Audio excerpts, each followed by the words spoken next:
Vadiwa vateereri tadzoka zvekare nechimwe chirongwa chatinoti domestic issues, chirongwa chakatarisana neavo vagere muwanano. Chekutanga ndinoda kungotenda Mwari. If you still remember kuti on our last episode ye domestic issues pana mukoma vaya vaichema vachiti mudzimai wavo kana vakangoda kumutsiura iye anobva aita kana week achiramwa kudya chikafu.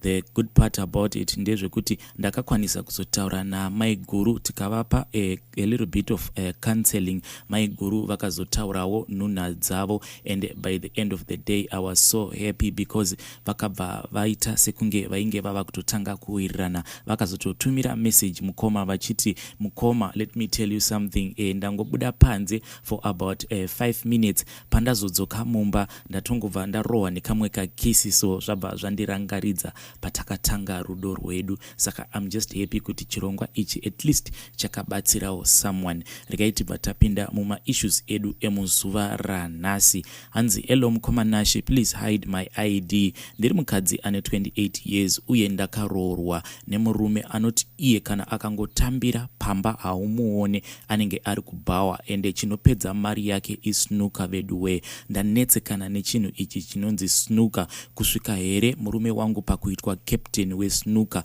vana vachirara nenzara. Chaanongofunga kutenga matishet eclub yavo iyoyo yesnooker, kana kuziva kuti mwana anoda pendi zvaro remukati hazvitozivikanwe. Ndakambofunga kuti kuda kwana amai nini ndiko kuri kuenda mari, saka ndakazosvika kuenda kubhawa kunonwira murume wangu. Ndokubva ndasvika paya ndikabvunza musikana anotengesa mubhawa imomo, but akabva atanga kutoseka akati, Gulezi, munoziva here kuti snooker iyo ndiro bhebi remurume wenyu, ende murume wenyu kana ari matoken anoita kutenga. Tinotoziva kuti ndiyo big customer yedu yesnooker. Ndanetsekana kuti titi addiction yesnooker here, nekuti ndinoziva kuti kune addiction yedoro neaddiction yefodya, but zvesnooker izvi veduwe. Shuwa snooker yandiparadzira musha wangu. Murume wangu atosvika pakukanganwa kuti kumba kune mukadzi. Ndanzwa nekurara ndiri ndega kushuvira murume. Ndinotoita upenyu huya hwekuti ndinoisa mvura inenge ichidziya muchibhodhoro ndobva ndaisa mumachira murume asipo.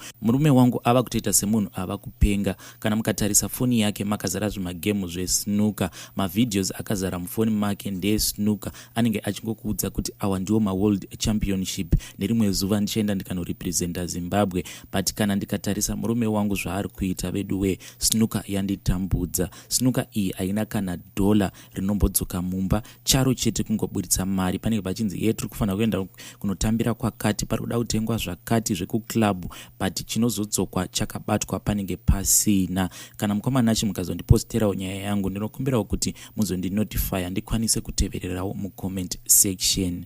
Iyi ndiyo yanga issue yakatumirwa naHaidi vedare. Ndinokumbirawo kuti ngatibatsirei Haidi uyu mucomment section. Regai taenda panyedu inotevera. Hanzi, hello mukoma, please post for me as Haidi. Inini ndiri murume akaroora. Mukadzi wangu anowirirana na brother yake zvisingaiti, zvekuti kunyangwe muroora wake akauya achiti tete kumba zvinhu hazvisi kufamba zvakanaka. Mukadzi wangu anobva angotora side yebrother yake. Inini ndinozotosara ndichimutsura kuti paya matadza. Ko ndizvo zvinofanira kuita tete here? Handiti tete must stand in the middle and not to take sides. Kana muchitotora masides munofanira kutora side remuroora, not side rabhodhi venyu. Iye anobva atanga kupopota achiti handiudzirwi zvekuita pamwana waamai vangu. Nawo mumwe musi akasiya foni yake, ndichibva ndaibata ndakabva ndangoenda hangu kumamessage, ndikabva ndaona message kubva kubest friend yaTsano. Message iyi yange yakanzi, hey baby, uyai kubrai. Inini handina kukwanisa kubvunza wife yangu, nanhasi zvinhu izvi zviri kungondidya mumwoyo. Saka ndodii apa? Ndomuramba here chinyararire, kana kuti ndongobvunza Tsano kuti ko chii chiri kumbotora nzvimbo? Chimwe chinhu chinondirwadza zvekare ndechekuti mukadzi wangu uyu maconversation aanoita nehanzvadzi yake unotomboshaya kuti ko chii chiri kumbotora nzvimbo. Vanokwanisa kutumirana mamwe majokes anenge aine zvinyadzi mukati, and the best friend yaTsano iyi yakatombokumbira mukadzi wangu kuti ndokumbirawo kuti unditumirawo mastickers. Mukadzi wangu akabva aita kudurura mazistickers aya evanhu vanenge vachiita bonde from the on, vakabva vakabva vatotanga kuseka vedare please advise me. Ndiyo yanga iri nyaya yakabva kuna mukoma vedu ava. Regai tibva taenda panyaya yedu inotevera.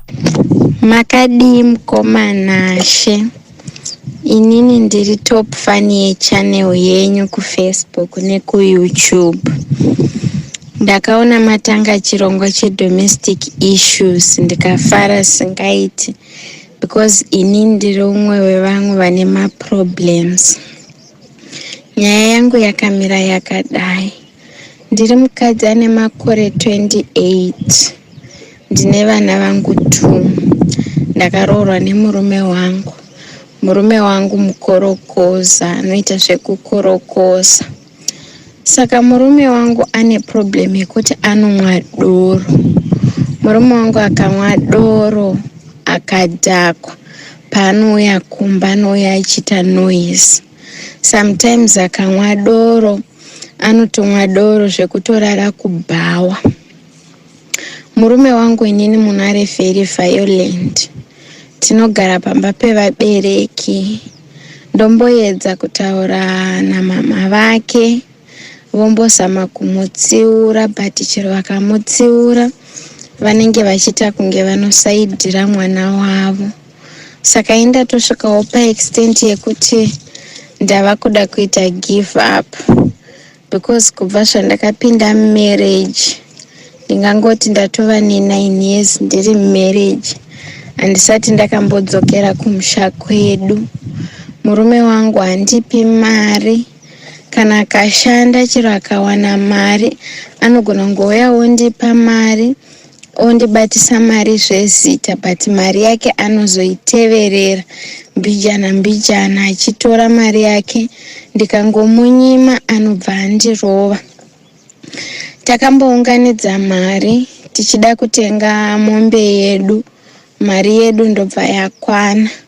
Mari iya yakwana akangomuka one day akanditi ndipo $50. Ndikamubvunza kuti ko $50 munoidii? Akati handibvunziwe zvekuti mari ndinoidii pamari yandakashanda. Ndikambozamawo kumbomuonesa, ndopakatozogumisira andirova, achibva atora mari yose ya$450 yatatakachengeta tichiti titengewo mombe titewo chinonzi chedu. Atora mari iya akabva abuda, ndokuita 2 weeks asipo. Pakaita 2 weeks asipo, ini ndandisingazivi kuti anga ari kupi, ndobva azodzoka. Pamwana wangu wechitu, murume wangu akambondisiya ndine nhumbu, achiita zvekuteverana nevasikana, achiita zvechipfambi. Aiti akaenda kuvasikana aigona kunoita 2 weeks ari ikoko ozodzoka. Kana adzoka, sometimes aingoya achidzoka achikuzotora hembe obva adzokera kwaanenge abva. Inde ndisingazivi kuti anenge ari kupi. Ndakagara for almost 6 months ndisingazivi chinonzi murume kusvika ndanozvara. Ndopaakazombodzoka akaita senani. Pamwana wangu iyeye preparation ndakatoita zvekuenda kumaricho ndichitsvaga mari kuti nditenge preparation. Ndikatenga preparation, hana kana mbogara atengera mwana chero heti, chero chiflisi zvacho. Saka hai zvinhu zvinondirwadza kubva kudhara. Sometimes anoenda kubhawa odzoka akakuvara. Ndikamubvunza kuti ko chii chaitika, otondiudza kutoti ndakuvara ndandichigwira nhingi. Pamwe munhu anenge achitotaura rechitova hure randendichitoziva kuti rinogara kupi, kumashops. Ndomubvunza kuti kwaiwe unogogwira munhu pakahwai uchikuvadziwa kudai, why were you protecting ye? Wanga uchimuprotecta on which grounds? Anongokubvunza tsaka wanga uchida kuti ndisiye munhu achirohwa here? Ndakunzwa kuti chero imba chayo chayoka yava kundiremera. Ukabata magirlfriends mufoni make kana ukamubvunza kuti ko zviri kufamba sei, anogona kungokudza kuti zvauri kuona ndizvozvo. Kana ukatoda kumubvunziridza kuenda deep naye, anogona kutongotanga kutongokurova. Murume wangu ini munhu wokuti hasi foni pasi, hatsveti foni pasi. Umwe musi akakanganwa foni yake achienda kunogeza, ndobva atodzoka akazara furo mumusoro achiti ndakanganwa foni yangu. Ndobva adzoka ndokutora foni yake. Ndikazombomubatira futi umwe musikana wake, ndikamubvunza kuti ko zvaunoita izvi unozviitirei? Akangondipa mhinduro yekudoti iyeye munhu wauri kutondinetsera uchindibvunzira ndiye ari kufanira kuuya uzogara pano, iwe uri mupfuuri nerodhi, haugari pano, hausi kuchemberera pano, saka ndisiye ndiite zvandoda. Murume wangu munhu wekuti unongonyenga munhu wose, chero vakadzi vevanhu, unongonyenga vakadzi vevanhu. Akatosangana nemukadzi wemunhu anenge atongori wiki, akamunyenga, anogona kutongomunyenga vakadanana. Munhu wekuti is very irresponsible. Chero akauya mumba musi wate tichida kuita bonde racho rinenge richingova rerafu zvokuti anongokuvhuruvhaya, otongokuvhura makumbo by force, hapana romance, zvokuita like anenge achitondirepa. Hana time yekumbovawo negood communication neni, munhu ari very abusive. Saka pandatonzwa chirongwa chenyu ichi ndafunga kuti maybe ndogona kubatsirikana. Ndichadzoka nepati 2. Ndiyo yanga iri nyaya yakatumirwa naHaidi. She is asking for advice. Ngatizamei kumubatsira as our dear sister. Rekaiti vataenda panyaya yedu inotevera. Hanzi Elonashi, please post for me as Haidi. Nyaya yangu yakadai, ndiri mukadzi akaroorwa murume wangu haadi mhuri yekumba kwedu, apa ndini ndega, mwana akaberekwa ari ega. Nawo chinondinetsa ndeichi, kana ndikakumbira mari yekuti vabereki vangu vakwanise kubatsirikana iye haadi, kunyange kukaita any problem hafi akandibatsira kana ka1 zvako. Ndakatomboedza kuda kumuonesa kuti ndini mwana ega ende ndinofanira kubatsira my mom nekuti ndini ndega mwana wavo. Amai vangu vakaita stroke last year ende vanoda help yakanyanya. Baba vangu vakashaika kare. Kana ndikangotaura kudaro anobva angonditi handina kana mari, ende baba vako ndakagara ndatovapa zvinhu zvavo kudhara, saka you was supposed to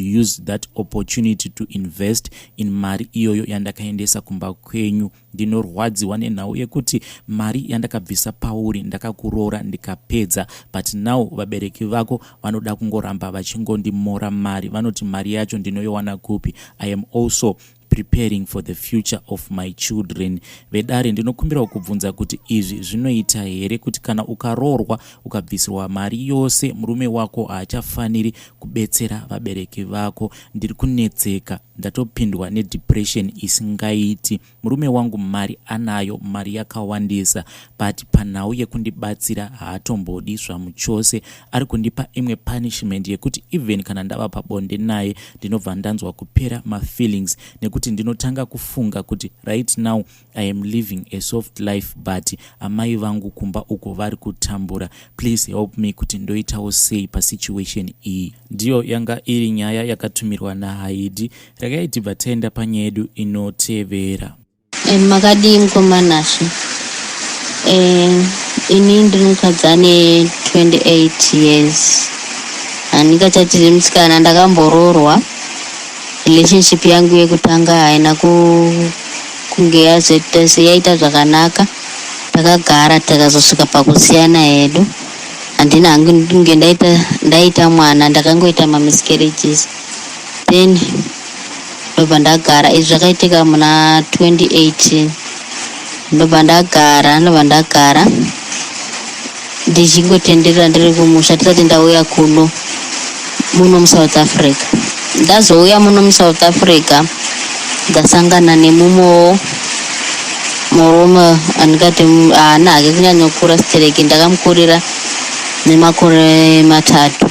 Sasangana naye pekutanga handaunge ndaziva kuti ndozviripo. Ndakazotoziva tafamba tichidanana, takasangana muri muna December 2021 tainge tingori vanhu vaingoita sei vainge vakasangana magroup tichingotaura then pandakazouyawo muno ndobva ndatiwo ndaita sei ndauya muno ndokusangana patakasangana patakaita ndopatakatangira kudanana ipapo tadanana zvinzeve zvaifamba zvakanaka kwazotanga chinhu chainetsa ndechekuti iye akambenga aine munhu wakanga ainaye ex-wife wakainaye ex-wife aifona paita se padira ndobva ndakati zvaanoita izvo hazvina kuita se hazvina kunaka why aita se why achidai achifona nguva yaada chimwe zvacho zvinoita se hazvina kunaka munhu anofanira kuita nguva yaanofona kwete kuti paangofunga kufona anoita se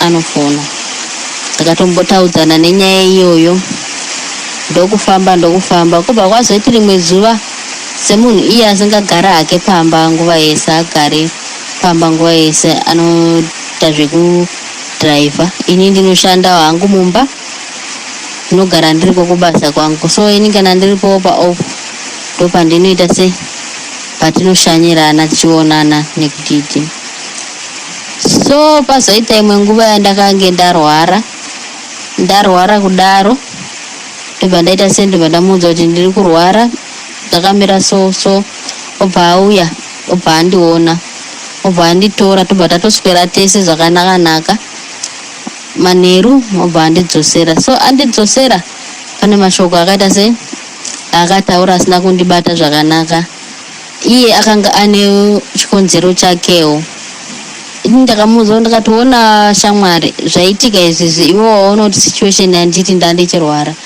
zvanga singafanire kuti tiite sei ndandisingakwanisi kuti ndiite kana chii danga ndichirwara nekuti iye nyaya yake yakanga iri pakuti haunokwanisawo kundibatsira kuti ndiwache mbatya dzangu dzandinoenda nadzo kuita sei kunoshanda ndakamupawo reason yangu iyoyo so mukutaura kudaro imomo pakati peusiku I think around 11 usiku ndavhura foni yangu ndandatorara ndabva ndazovhura foni yangu kuWhatsApp ndabva ndaona message yake angaisa ini ndakazongobatwawo nehope tichita sei paya tichitaura ndamupindura ndichipedza kudai ndobva ndatarisa kustatus ndobva ndaona status akaisa picture yani ya ex wake uya mai bye ndabva ndabvunza kuti ko zviri kufamba sei akandipindura kuti ana handichabvumidzwa kuisa picture yamai vemwana wangu here ndakati kwete hazvifanira kunge zvichidaro handiti makasiyana here zvino kana iwe wakuisawo pastatus vanhu wakasiyana navo zvinoreva kuti inini handinawo here vanhu vandakasiyana navo vekuti ndinokwanisawo kutora ndigoisawo pastatus ndinawo vanhu vandakasiyanawo mashure but past is past handichaite sei handichadzokere kumashure ndakutasana nemberi vaende vanhu vekumashure handichinei neupenyu hwavo iwewe kana wakuti unosvika pakukumbira mapictures uchitumirwa mapictures uzowana simba rekumatumira pastatus zvinorevei muchiri mese here kana kuti hamusisiri mese kana murikuda kudzokerana undiudzawo ndizive pandimire haana kuita se haana kundibudira pachena zvakanyatsojeka ipapo takasvika pakutaudzana pakachinjanwa mashoko ndakasvika pakuudzawo hama dzake semunhu anga akuita se akuzikanwa hama dzake dzakamutsiurawo akati zvanga zvisina kunaka zvawakaita izvi akati ndokumbira rurekero tagara akasvika panguva yekuti iye akati akudawo kuziva hama dzangu akati arida kuita se ada kuroora anzi akati iye ndane nguva ndichitaura nyaya yekuti ndoda kuroora but iwe hausi kuda kuti kuzikanwa nehama dzangu hausi kuda kuti hama dzako dzindizive kuti inini ndiri kufambidzana newe ndakati aiwa zvinhu izvi ndandakamirira kuti iwe kana waunganidza mari dzange dzavapo tozivisa zvofamba negwara akati ita kuti ndizivikanwa haana kuzomirira kuti inini ndiite semi ndifambise nyaya iyi kuita kuti iye azikamwe akakumbira nhamba dzehama yangu imwe ndakamupa nhamba dzehama yangu obva asvitsira shoko ega kuti iye ndiani ndiye ari kufambidzana neni ari kuda kuita sei ada kuroora zvakadai ndaikumbira kuti mundizvitsire kuvakuru kuti ndo zviripo. Hama yangu yakaudza iye yakaita sei yakasvitsa shoko I think mamunana October last year 2022 yasvitsa shoko kudaro vakati vana baba vakabvunza zvakamira sei, vari kugara vese here, vakaudzonza vasi kugara vese, vakati okay kana vakuda list ngavatese ngavatiudze tivape list. Vakati zvakanaka. Ndakati ini sezvo ndanga ndine urongo hwakuenda kumusha ndakati hazvinetse ini ndichaenda kumusha, pandoenda kumusha ndoya naro list racho zvisinei handina kuzobudirira kuti ndingaite se ndinge ndichienda kumusha gore rapera richinopera. So takagara kunopera kwa October kwacho tazenge tashanyirana futi, ini ndiripo paofu iye akanga ariwo paofu ndashanyirana. Saka zvakaitika kuti ini ndakaita mazuva akawanda ndiri paofu. So mukuita mazuva akawanda ndiri paofu aya semunhu anga aine vanhu vamwe vanga vachidanana navo mashure by the way ndakambengenda mubata kuti anodanana nemumwe musikana, ndakataura naye vakambosiyana tichingodaro, munhu andengobatira mameseji ndichidaro. So pakazoti apa pandanga ndine mazuva akawanda ndakazorora, akasvika ku5 days ndakazorora. So zuva rekutanga pane nhamba dzaimufonera zuva randa ndiripo, pane nhamba dzaimufonera asingadaire achigata asingadaire. Ndakabvunza kuti wai usiri kupindura nhamba idzi, akandiudza kuti handipindure nhamba dzandisingazivi, auone kuti hadzina ngosevhwa here mufoni. Ndakati kuramba kuchifona munhu kudai zvorova kuti munhu ichi nhamba idzi pamwe anotokuziva ane zvaari kuda kutaura zvakakosha, akaramba achingoti handidaire nhamba dzandisingaita sei dzandisingazivi. Okay, kwaita 2 days kwazoti zuva rekuti ndakuda kudzokera inini kubasa kwangu ndaona foni iri namba imwe chete iri kuramba ichifona. Zvakandinetsa ndakati namba iyi zviri kumbofamba sei. Ndabva ndatora foni iya ndadaira musikana uyo akandiudza kuti handina munhu, akandiudza kwainge achigara musikana uya kwavakanga vakasangana, uye musikana uya akati ane pamuviri. Ndikati regai ndibvunza kuti munhu wacho ari kufunga zvipi, nekuti ini ndasingaziva kuti iripowo, hatina kupopotedzana nemusikana uya. Musikana akaita sei akandiudza zvese akatsanangura. Ndapira uyu nawo kuti munhu wako aita sei, abvuma zvese, akati hanzi handimuzive, vasikana wekungosangana naye murodhi zvekuti ane pamuviri ini handizvizive. Ndikati ona munhu angati ane pamuviri pako kana makashandisa protection zvinodava kuti hamuna kudzivirira.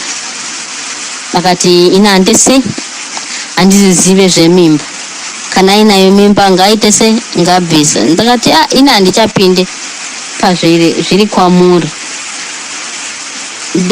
Zvakandibata, ndiri kunyepa, zvakandibata. Takaita mazuva tichitaura nyaya yacho, tichitaura nyaya zvakandibata zvisingaite. Fast forward tagara, munhu adzokera kupi ndadzokera kubasa kwangu iye ari kuenda kwake. Tichingonetsana tichitetsana tichitaura nenyaya iyoyo yenge isati yapera, nekuti anga asingandibuditsire pachena zvimwe zvacho zvaaita matauriro aaita. Tagara paya gore tatova muna December tichingoita sei tichitaura nyaya iyayi.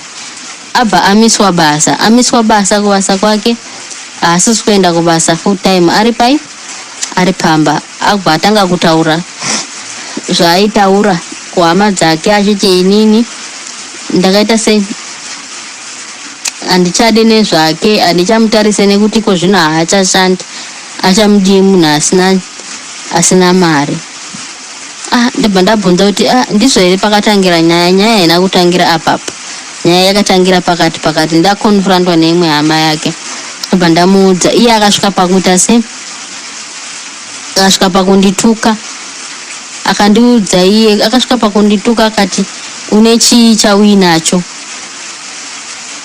chaungati ungandishamisirira nacho wakabva kutotizawo kumusha zvinorevo kuti hakunawo chauinacho kana nyika yedu ikanzi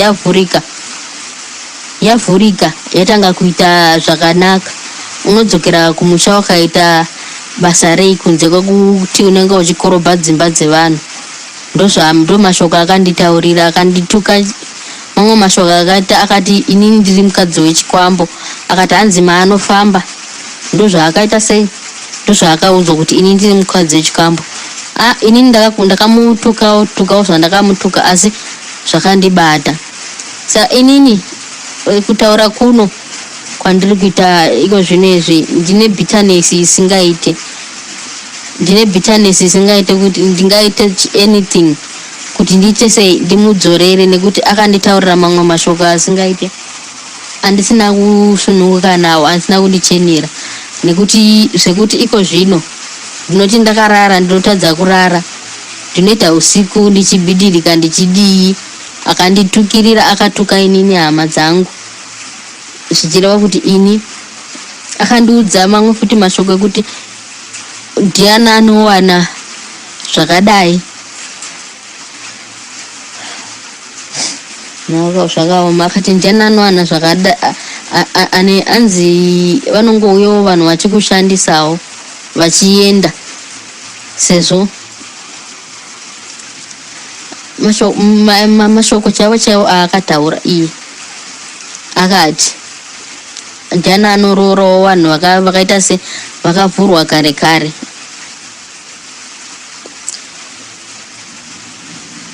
vanhu vanongouyawo vachikushandisawo vachiendawo ininiwo usafunga kuti kusiyana kwavaita neni uchi ndini ndaruza iwe ndiwe waruza nekuti panongouyawo mumwe achingoshandisawo achiita se achienda izvo hazvina kundibata zvakanaka zvekuti ndinokumbirawo kana paine anokwanisa kuti andigadzirirawo munhu nekuti ini akandituka mashoko asingaite akandiita igore rese ndichiita zvandaita ndichiti tiri pamwe chete ndichimufastirawo kuti zvinhu zvake zvimufambire zvakanaka kuti aone mapepa ekuti anga achishanda zvakanaka munomu tichibatirana pamwe chete nhasi zvinhu zvake zvange zvanaka chero hake asina paari kuti ari kubata iko zvinezvi but akange paita pamwe panhu panokwanisa kusununguka kuti anokwanisa kupinda pabasa anopinda zvakanaka haana chinomunetsa nekuti mapepa ake akagadzira akanaka emunhu ini manje ndindakutukirirwa kunzi handina chandoita ndiri chikorobho zvinhu zvandinongoziva ndizvo zvimwe chete izvozvozvo ndiri mukadzi wechikwambo izvekuti mukadzi wechikwambo zvakandibata chaizvo ndiri kunamata kuna mwari wangu kuti dai mwari vamudzosera atambura zvinopetwa kateni nekuti mwoyo wangu wakandirwadza matukira akadiita nekusacrifice kwandakange ndakaita ndichisacrifice tichiti tiri pamwe chete izvozvo vabereki vangu vakaudzwa kuti kune munhu ari kuuya ndiye akaita pressure kuti ataure kuvabereki vangu kuti ari kufambidzana neni zvino nhasi ndo panapa vanhu vakungondibvunza kuti ko haufa ko munhu wako haufa makazoti chii iyo zvine zvandina kana chekutaura kana kuti nditi ndichati chii ndivapindure kuti chii handina remuromo nezvaakataura pedzezvo ataura zvaakataura zvisizvo akandiudza kuti zvinhu zviri kuita uri kushandiswa nemweya yetsvina but zvichanaka tichange tiri pamwe chete upenyu hwedu zvinoita here izvozvo kuti ndichange ndichidzokerana nemunhu akadai mashoko akanaka here kuti vanhu vanotanga relationship nawo pane chinobuda here pakadai ndoti dide kwaari kokoko dai mwari vamuitira nyasha nonamata kuti dai mwari vamuranga neshamu yavo nezvaakandiita. Ndiyo yanga iri voice note yatakatumira navanzvadzi vedu ava vadiwa vateereri vana haidi tichange tichizama kuti tikurukure navo kuma inboxes tichizama kuzovapawo counseling tichadzoka zvekare nezvimwe zvirongwa munguva inotevera.